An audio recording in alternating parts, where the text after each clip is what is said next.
saudades, hein? Mas enfim, estamos de volta e vamos abrir a temporada de 2022 aqui no Lado a Lado, comemorando o aniversário de Itu, os 412 anos de Itu a completar no próximo dia 2 de fevereiro.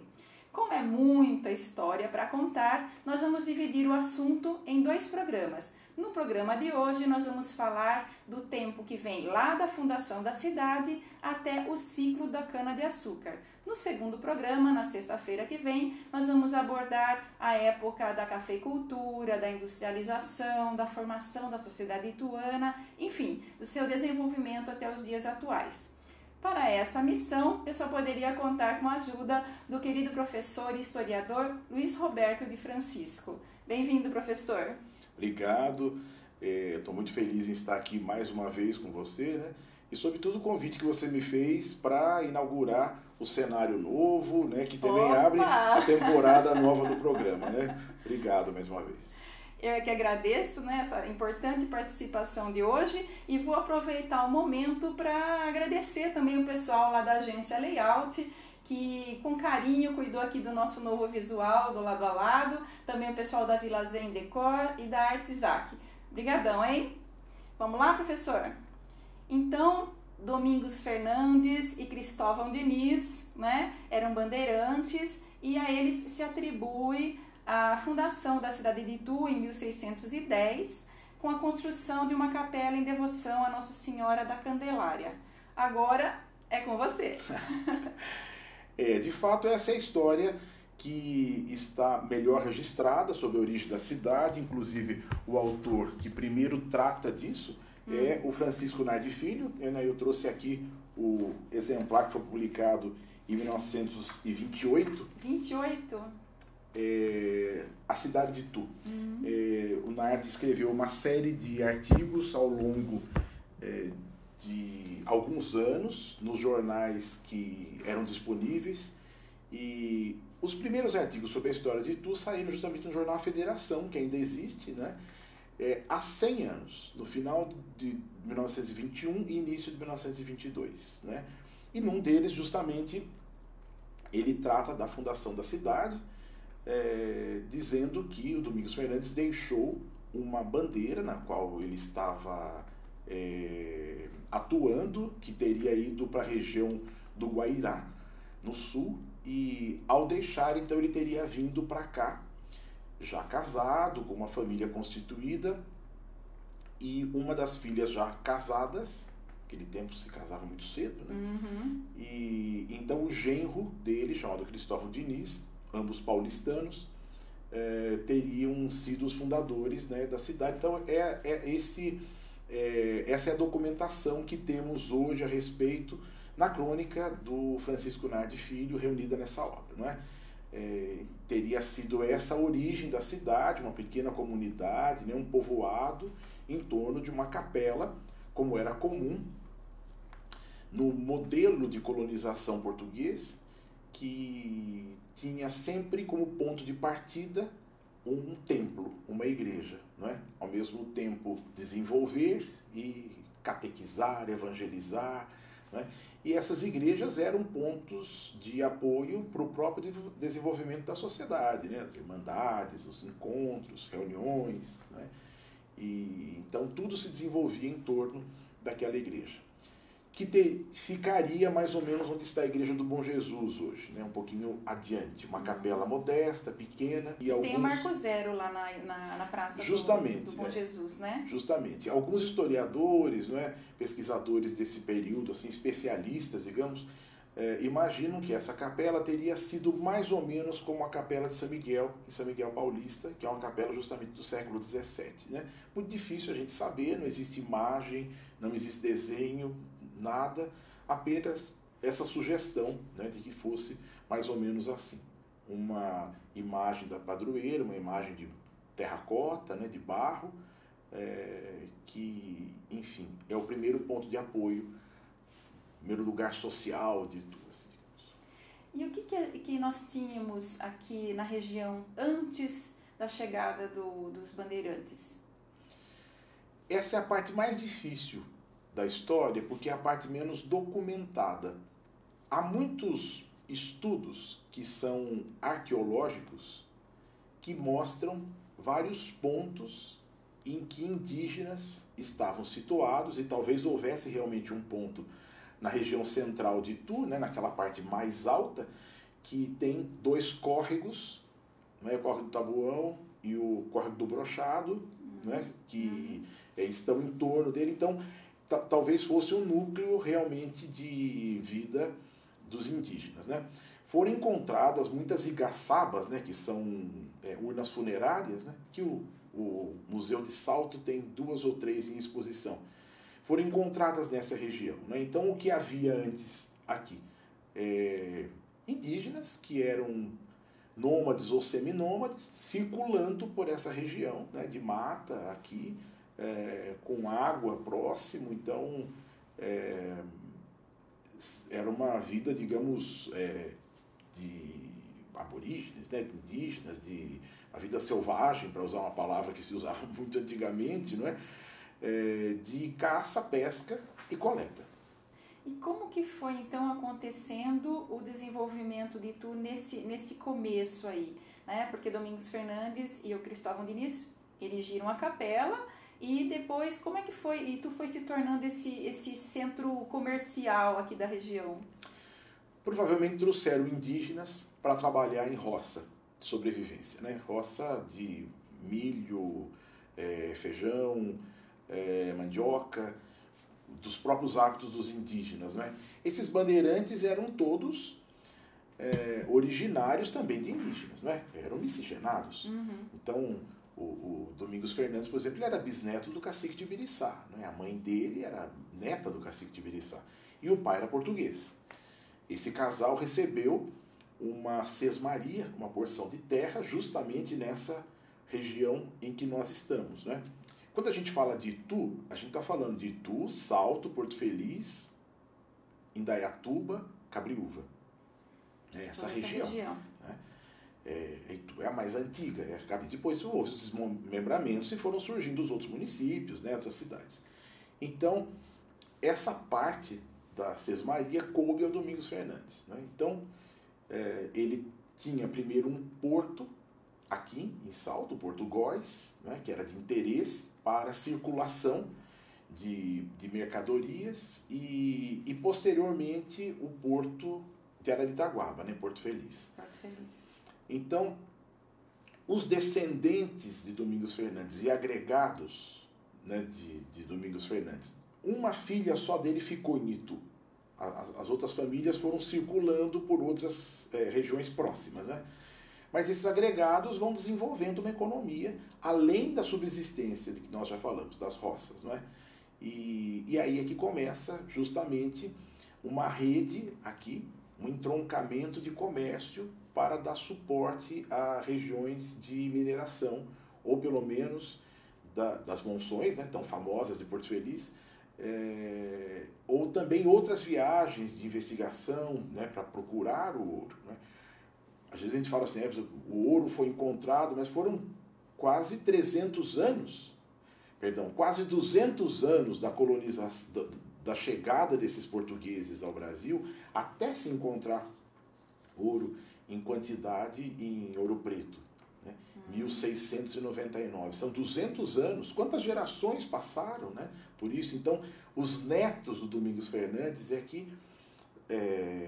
a geração dos netos é que interagiu, viveu com essa realidade. Então, o tempo deles, dos fundadores, né, Cristóvão Diniz morreu antes, Domingos Fernandes sobreviveu. Era uma vida bastante modesta e mais ligada à economia de subsistência. Depois é que começa a haver um desenvolvimento de comércio. Então, produção de bens que não são possíveis de se produzir nas áreas de mineração, né? Objetos de couro, de cerâmica, coisas para abastecer, né? Então, as monções vão para essa região justamente nesse sentido, já no final do século XVII. E esse comércio de suprimentos que se desenvolveu aí nessa época, parece que tornou Itu muito rica, né? A terceira mais rica da capitania de São Paulo, é isso? Ao longo de um período, entrando já no século XVIII, né, Então, Itu vai se tornando mais expressivo também porque é o que havia aqui, né? Claro que a gente não vai comparar com a região litorânea do Brasil, né? As capitanias que, por exemplo, do Nordeste, ou mesmo aqui do Sudeste, Vitória, Rio de Janeiro, depois Santos, que vai se tornar um porto, né? Podemos comparar o desenvolvimento dessa região com o interior. Mas para o interior, Itu realmente se tornou significativo. Por quê? Porque é um ponto comercial. É um ponto de desenvolvimento econômico, né, comercial, urbano, que depois vai permitir o desenvolvimento também rural. Né? Então, há um desenvolvimento urbano interessante num primeiro momento. Primeiro urbano, depois vai para o rural. No rural no sentido de abrir fazendas, grande produção. Né? Em Itu a gente tem um processo diferenciado. A cidade, aquela pequena vila, né, de 1657, né, como vila, cabeça dessa região toda que a gente falou aqui, vai se desenvolver a partir desse núcleo urbano. Depois é que, vindo recursos da mineração, é que a gente tem um desenvolvimento da economia agroexportadora. E esse movimento, então, que havia comparado em Itu, rumo às minas de ouro, ele acabou quando? À medida que vai reduzindo a mineração, os ituanos, ou da nossa região aqui, não vão para Minas Gerais, né? Eles foram para o Mato Grosso e Goiás. É essa região da mineração dos paulistas, né? Os paulistas foram impedidos de atuar na mineração em Minas Gerais depois da Guerra dos Emboabas. Então, indo para a região de Cuiabá, na volta, com recurso, com ouro suficiente, então vão capitalizar, transformar num negócio muito mais rentável do que aquela viagem a partir do Tietê, que era perigosa, que não permitia, digamos, grandes lucros, né? Então, há uma aplicação disso, né, na abertura de fazendas, de engenhos, né? Melhor dizendo, de cana-de-açúcar. Então, talvez a aplicação no novo negócio é que tenha feito o anterior e minguando até que ele deixou de existir, né? O ciclo das monções. Então, fala da importância desse ciclo da cana-de-açúcar para Itu. Novamente, quando a gente fala Itu, não é só Itu, né? Itu, Porto Feliz, Salto, né? Dayatuba, Cabriúva. Essa região toda acabou se transformando porque o açúcar é um produto muito desejado na Europa nessa época, que os holandeses já haviam explorado bastante no Nordeste e que continua havendo demanda, inclusive em competição com a qualidade do açúcar produzido no Caribe, nas Antilhas. Então, o açúcar da nossa região, aproveitando que a terra era muito produtiva e se deu bem com esse produto, né, acabou fazendo com que a produção fosse enorme. Né? Nós tivemos mais de 100 engenhos de açúcar. Mais de 100? Nessa região que a gente está falando, que a gente chama de Itu, né? Só aqui a chácara do Rosário, né, chamada Engenho Grande, eram 13 fazendas. O conjunto eram 13 fazendas. Então, a produção era muito grande. Boa parte da produção de açúcar do Brasil, né, que saía dessa nossa região aqui do interior paulista, e boa parte disso saía daqui de Itu. Saía daqui e ia para o Porto de Santos? Para o Porto de Santos. Um longo caminho, né, partindo da margem direita do Tietê, não a estrada dos Romeiros, né, mas a estrada do Paudalho, uma estrada de terra, que a gente ainda é possível, o pessoal faz coisa com passeio de bicicleta, assim, né, passando pelo meio do grande bairro do Apotribu, em torno do Morro do Apotribu, seguindo o caminho para São Paulo, não é? As mulas carregando aquele fardo pesado do açúcar, até finalmente chegar em São Paulo e depois descer para Santos.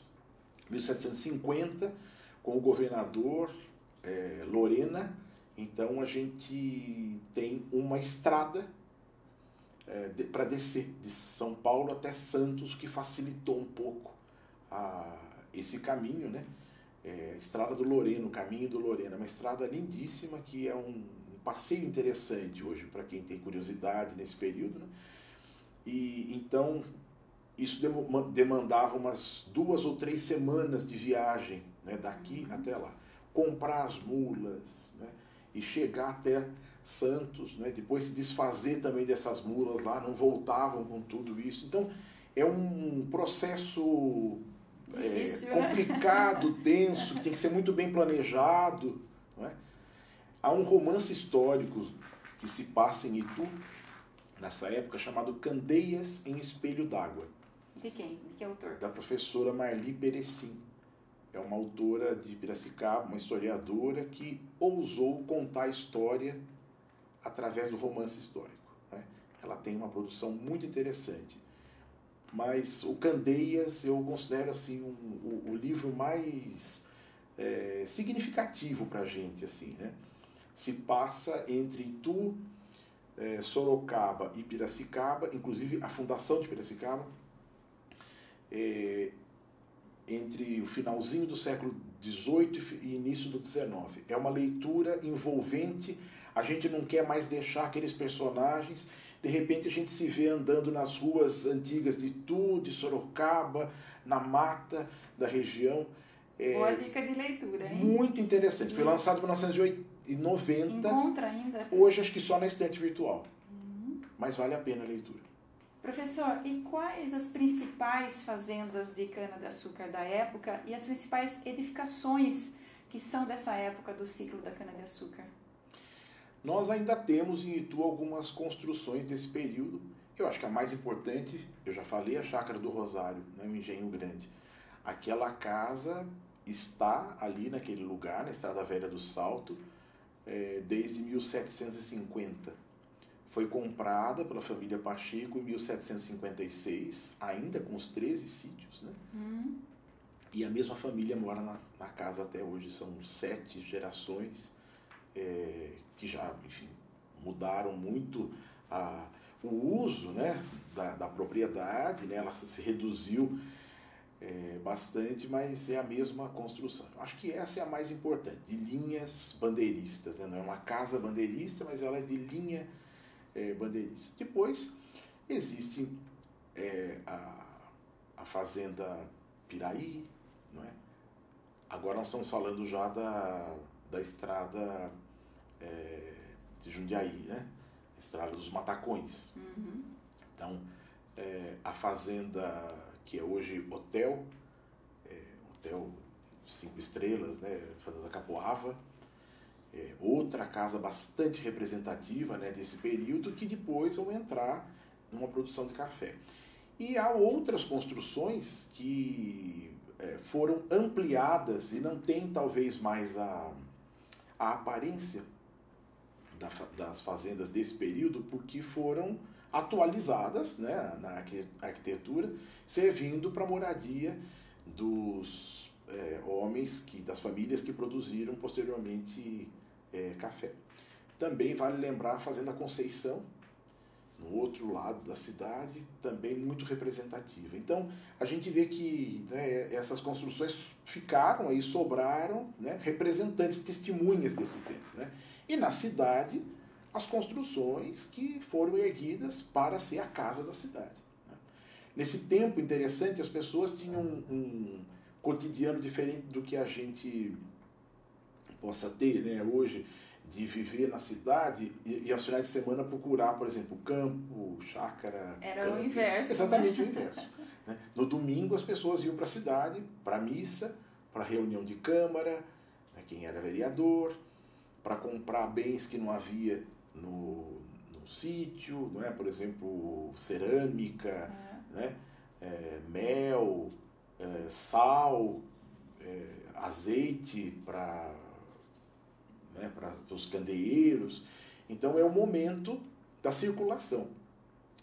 Há um viajante que passa em Itu no início do século XIX que fala disso. A cidade durante a semana ficava morta, né? as portas das casas quase todas fechadas, né? Uma ou outra igreja aberta, e ao final de semana isso se transformava muito, por quê? Porque todo mundo vinha dos seus sítios, fazendas, justamente para essa dinâmica, né? Promover essa dinâmica. E a religião era uma questão muito importante à época, né? Que vinha para ir na missa, né? E quais igrejas já estavam erguidas nessa época? Bom, estamos falando então do início do século XIX.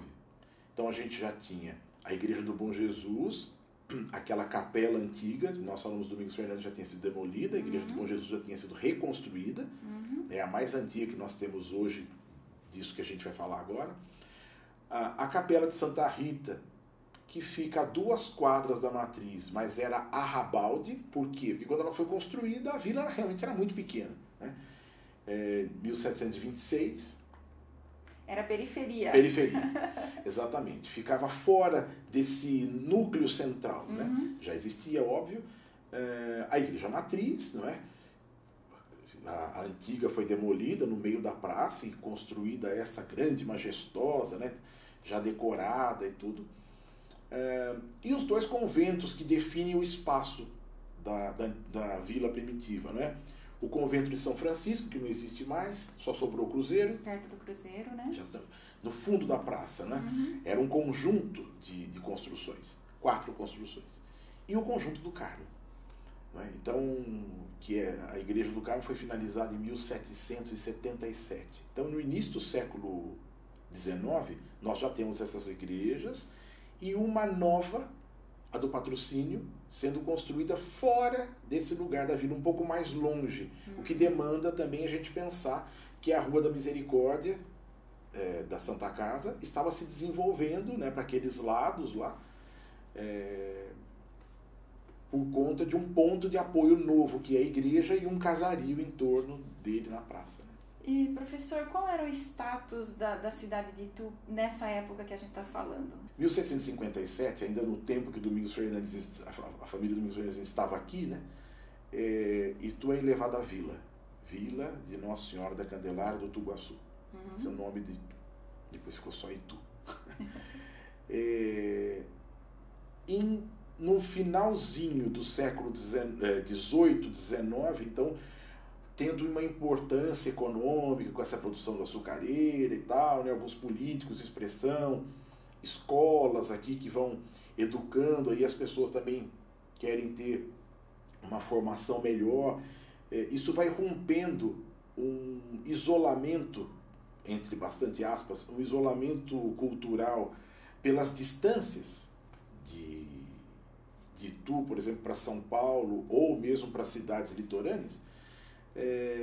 Então vai tomando uma expressão maior. Em 1811, então a gente tem a criação da comarca de Itu, que é um salto administrativo importante. Né? Uma comarca enorme que é do sertão todo. Né? Ia de Curitiba, né, hoje capital do Paraná, até Franca, nos limites do estado. Enorme. Só que a grande maioria desses lugares eram vilarejos. Né? Então, as regiões de maior problemática, digamos assim, para a justiça, né, estavam mais próximas aqui. E, finalmente, em 1842, é que Itu se transforma em cidade, é elevada à condição de cidade. Daí já Brasil independente, né, numa outra estrutura administrativa da Constituição de 1824, que é outra história. Então, nesse período que nós estamos falando, Itu ainda é vila, sendo cabeça de comarca a partir de 1811. Antes de se tornar cidade, né, logo após Dom Pedro ter proclamado a independência, ele deu o título a Itu de A Fidelíssima. Eu queria que você explicasse por que Itu ganhou esse título de A Fidelíssima, porque são muitos títulos que Itu tem, né? Roma Brasileira, Berço da República, e tem esse A Fidelíssima que eu queria que você explicasse, então. Um dos livros que eu trouxe aqui, escrito, é uma separata da revista da antiga Faculdade de Filosofia Nossa Senhora do Patrocínio, né, das Irmãs São José. Foi escrito pela professora Maria José Toledo Pisa, que era uma religiosa. E entre outras coisas aqui, documentos que ela coloca, ela fotografa o próprio documento, né, que a gente não tem acesso mais hoje, estão alguns documentos que definem esses títulos para Itu. Por exemplo, né, a Fidelíssima. Né? Então, logo depois da independência, o Brasil não tem uma unidade absoluta. Por exemplo, a cidade de Salvador, né, que tinha sido capital da colônia, sede do governo geral, para dizer melhor, não teve independência em 1822. A independência do Brasil em Salvador só aconteceu no 2 de julho de 23. Para a gente ter como exemplo de que houve muitas sedições, muitos movimentos. E a época seguinte, né, que é dos regentes, foi uma época muito difícil, de muitos movimentos que a gente estuda na escola, justamente que a unidade do Brasil, a gente ter esse país desse tamanho, né, foi à custa do enfrentamento de muitos movimentos populares que aconteceram, alguns que realmente eram separatistas. Houve em São Paulo um movimento sedicioso, né, complicado, que foi chamado de Bernarda, de Francisco Inácio. Né? E a Câmara de Itu se mostrou contrária a esse movimento, dando apoio a Dom Pedro I pela independência, até porque acreditava nele um liberal, um sujeito que tinha as mesmas ideias políticas que as lideranças da Câmara de Itu, né? O que no fim Dom Pedro não se mostra um liberal, né? Mas ele então, em agradecimento, acaba atribuindo esse título de A Fidelíssima, né, para a cidade. Vale lembrar que Dom Pedro I nunca esteve em Itu. Mas a gente vê a pessoa com um guia de turismo, né, uma pessoa que desavisada, Dom Pedro I, Dom Pedro I nunca esteve em Itu. Dom Pedro II esteve. Dom Pedro II, sim, se hospedou em lugares que não existem mais hoje. Né? A Casa Imperial, muito bem conservada, aliás, vale lembrar sempre, né? Uma casa lindíssima, hospedou a Princesa Isabel. Então, a Fidelíssima veio disso, né? De ter sido fiel ao imperador Pedro I naquele momento de transição política, né, no Brasil, um momento inaugural, assim, né, de se tornar um país. E o ano que vem, 2023, a gente comemora 200 anos, né, desse título de Fidelíssima para a cidade. Então, agora, para fechar, né, nós estamos fechando aí Itu, a Fidelíssima, Itu, que agora já se transformando cidade, né? E para fechar, a gente precisa entender por que houve, então, o declínio da cana-de-açúcar, porque no próximo programa nós já vamos entrar no outro ciclo, né? A própria economia vai dando, vai abrindo os rumos, né? Dando o caminho para projeção ou não. A nossa região continua sendo a maior produtora de cana-de-açúcar do mundo, região de Piracicaba. A maior produtora de cana-de-açúcar do mundo. Não é? Mas aqui há não um declínio absoluto, mas uma convivência com outras produções agrícolas que passam a ser interessantes também, à medida que o mercado internacional solicita. Né? E aí nós temos o café, por exemplo, que foi imbatível. Né? Então se escolheu substituir em muitos lugares a cana pelo café.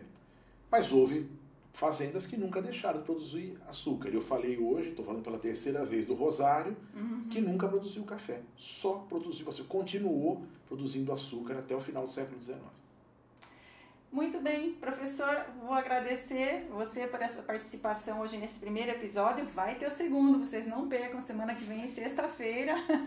Vamos falar de outros aspectos de Itu a partir do fim da cana-de-açúcar para frente, né, professor? Muito obrigada e até o próximo, daqui a pouquinho. Eu que agradeço a oportunidade, sempre. Parabéns, Itu, e obrigada a você que nos acompanhou hoje aqui. Beijo no seu coração, até sexta que vem.